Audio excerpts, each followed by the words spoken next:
Hello, everyone. I wanted to make another uh, sermon video today. I'm still on the charity series, and I'm been doing that on charity, and I've already done suffereth long and is kind, envieth not, charity vaunteth not that suffer, and today is not puffed up. Uh, Have you ever seen anybody puffed up or blowed up or whatever? I sure hope it hadn't been me, because humbleness secured that, I think. But it says charity is not puffed up. 1 Corinthians 8, 1 and 2 in the King James Version of the Bible says, "Now, as touching things offered unto idols, we know that all have knowledge. Knowledge puffeth up, but charity edifieth.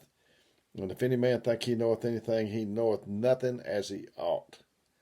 Knowledge puffs up. Think you know something. Charity is superior to the other. We used to have a term, if you'll excuse me for this term, but they'd say getting too big for his britches. I guess my mama and daddy told me that. They thought I was doing that.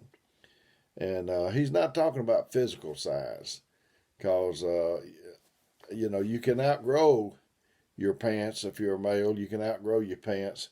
But he's talking about your charity. You getting it's too big for you, what you need to be. It's talking in a spiritual sense. I thought about Brother Roy Spurgeon. Me and my son-in-law, and I don't know who all else, went over to see him, and he was sick. He died about 2 weeks later, I think, and he didn't get to go to church that night that we visited on that Saturday, and he was in the bed. And we don't want you to bother Brother Roy if he don't feel like coming in there. You just have to know Brother Roy. He wanted to talk, so he came in there, and he was really wound up. And like I say, he died probably 2 weeks later. And he was going 90 to nothing.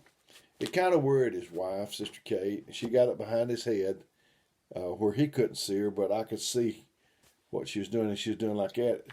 And I knew it was worrying her. And I said, "Sister Kate, I didn't come over here to tell him what I knew. I knew what I knew before I came over here. I wanted to find out what he knows." So that's what we need to do. We need to find out what these older brothers know before they leave us. That's what I tried to do when I visited Brother Lige Holland, Brother Hubert Sampson, and Brother Roy Spurgeon, or whoever. Got to talk to Brother Arthur McAllister a time or two. But it's bad when you don't want to admit you don't know. I don't have a problem with it, I don't think. Because, and I told this before, so you just forgive me. I had a guy around the Detroit, Michigan area that I sold a parking lot sweeper to. I worked for Schwartz Industries for about a year and a half, I think. And I'm not mechanically minded. Don't know why I ever got in my head to do that. Good company, but I just wasn't cut out for it, kind of thing. And so I sold this man his parking lot sweeper, and we had already signed the paperwork. We was in the sweeper. He was taking me back to the motel so I could get a taxi, go to the airport, catch a ride, and come home. So on the way over there to the motel, he says, "How does this work?" I don't even remember what it was. And I said, "I don't know." And he didn't like it. I could tell. He looked at me kind of funny. And then he asked me another question. I didn't know that either. And then the third and final question, I do remember that one. And he asked me how the hydraulics worked on that machine. I said, "I don't know." Sort of like Forrest Gump or something. And so he really didn't like that answer. And he looked at me a little hard, I thought. And he says, "You know what? You either the biggest con artist I've ever met, or you the most honest man I've ever met." And I said, "Bud, I'm the real deal. what you see is what you get. It's what people see. Is that what they get with you? Or do you try to appear to be something that you're not? So I'd been home about a month, and the call come in. They said he was on the phone. So I got on there, and I thought, well, he's going to want a loaner sweeper. His sweeper's tore up, or his broom head's tore up, and he's going to want a replacement broom head, or whatever it was. And he got on there, and he talked about 20 minutes about nothing. And finally he said, Dale, I want to ask a favor of you. And I thought, oh, okay, here it comes. He said, would you pray for me? And I said, yeah. So I thought, boy, I dodged the bullet on that one. Then a little bit he said, Dale, would you do me another favor? And I thought, well, I dodged that first bullet, but here it comes. And he said, would you pray for my wife? If I had shot him a line, he would have never trusted me enough to ask me to pray for him and his wife.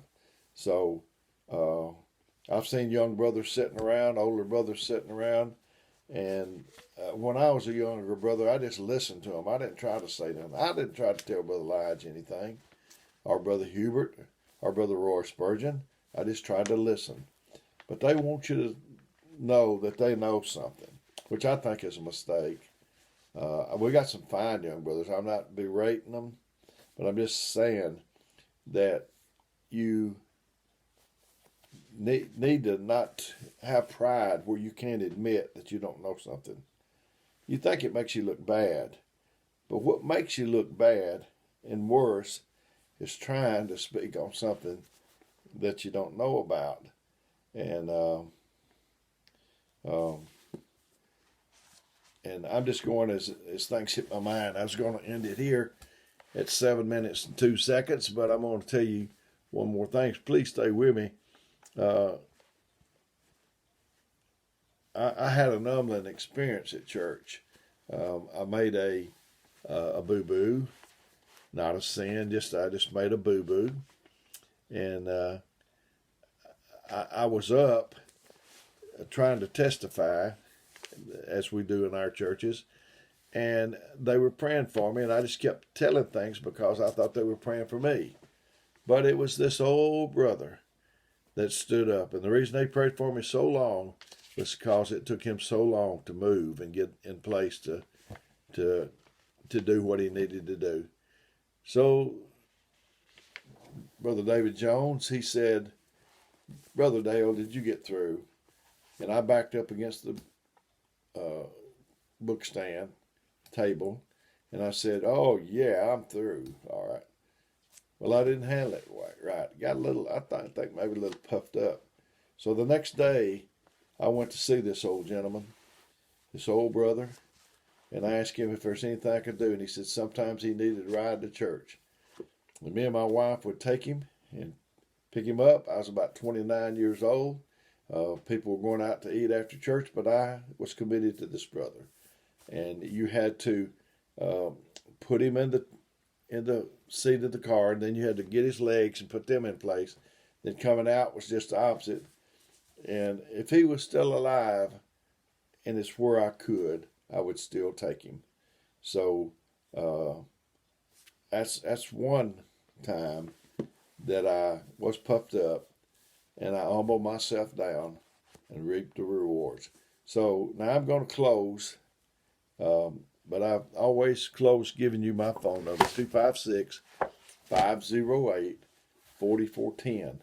If you need me, call me and let me know what it is that you got on your mind. If I can't get back to you right away, I'll get back to you just as soon as I can. I just love trying to help people. And the way it is with the coronavirus right now, we're still in it. We're not as bad as we have been, I don't guess, but I'm trying to find a way to get to people that need it. I'm not trying to replace you getting to church by any means. I'm not trying to replace what your minister is doing for you. I'm just trying to supplement for people that can't get to church right now, and I believe that's a pretty good many people. So until next time that we do this, may God bless you. I said my number is 256-508-4410, Until we do this again, may God bless you, is my prayer.